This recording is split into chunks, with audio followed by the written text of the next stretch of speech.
Hi, I'm Joe Polizzi, and this is the Content Inc. podcast.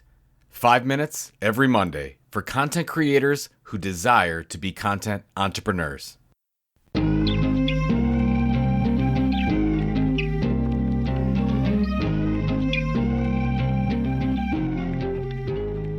If making money with your content seems like an uphill battle, I have very good news for you. The 2023 Content Entrepreneur Research is out.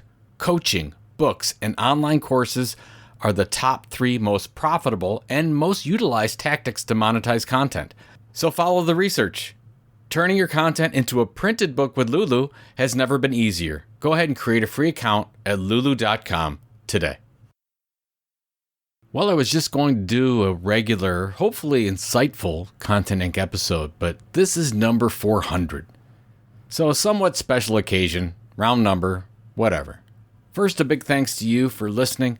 You are the reason I do this every week, so I really appreciate it. The first Content Inc. podcast was on December 4th, 2014. Since then, the podcast has seen well over 2 million downloads, and that sounds like a lot, and it definitely is, but it's honestly just getting consistent listens every day from regular listeners. I've never had a viral episode that I know about. On most days, I get about 500 downloads per day, 200 on low days, and about 1,000 to 1,500 on podcast release days. So we're not setting any records by any means, but we're probably a top 10% content and marketing podcast from what I can tell. I started this podcast as a marketing initiative to promote the first edition of the book, Content Inc. The first 30 or so episodes came directly from the book. They were chapters within a chapter, if you will. The launch was really successful, and to this day, I've had more people purchase the audio version of that edition of Content Inc. than any other book I've written. It seems I set it up that way to work. Listeners of this podcast, for the most part, bought the audio version of the book. And from what I can tell through Audible, the first version sold over 20,000 audio copies, which yielded about $175,000 in proceeds just from the audiobook. All right, that's really good, right? Good for all of us.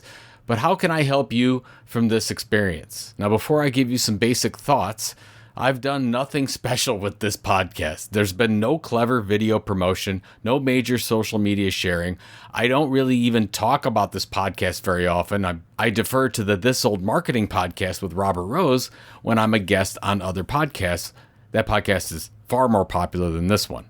So here you go. Number 1, the companion podcast to the book can be a powerful part of your book launch. The podcast was a wonderful way to tell people that I had a book coming out and giving them a taste of what the book would be about at the same time. Now, that said, if you don't have a following already, it will be really difficult to build an audience. I already had a pretty sizable audience because of Content Marketing Institute and my Twitter and my LinkedIn followings, and I really can't imagine this going as well if I didn't already have an audience base, so you might want to think twice about that. Number 2, Content Inc. is a rare podcast in that it's just me talking about my thoughts. Most podcasts, especially in the content and marketing space, are expert interviews. Expert interviews are great because you get the additional promotion of new guests, popular guests, but they also take a lot of time to schedule, and in my opinion, they're way overdone.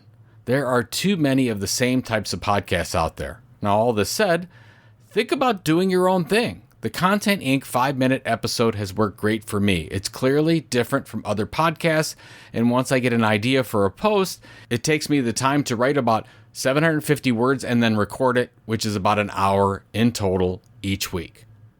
Now, number 3, this type of strategy works well if it's in your long-term mission. Simply put, it just builds on itself and everything you do. If your newsletter ties into your website, which ties into your YouTube shorts and your podcast, they all work together. Now, what I learned a long time ago while at CMI, when an audience member starts to engage in at least 3 things you do on a consistent basis, they become your most profitable customer at the same time. Now, if the podcast is about something else entirely, it probably won't work. So write down your content mission and make sure they all play together nicely. So In sum, if you're already writing consistently, whether it's a newsletter or a book, a weekly podcast of you talking through these thoughts and articles is pretty easy to do. Give it 6 months where you don't care about building audience. Just put it out there, share where it makes sense, and integrate it into your current content and see what happens. If you feel it resonating, if you see it resonating, and start getting some solid listener feedback, you might have enough ammunition to continue. I'd love to hear your thoughts on this or your questions. Just go to contentinc.io and leave me a voicemail or a simple note and let me know what you think. Thanks, and good luck.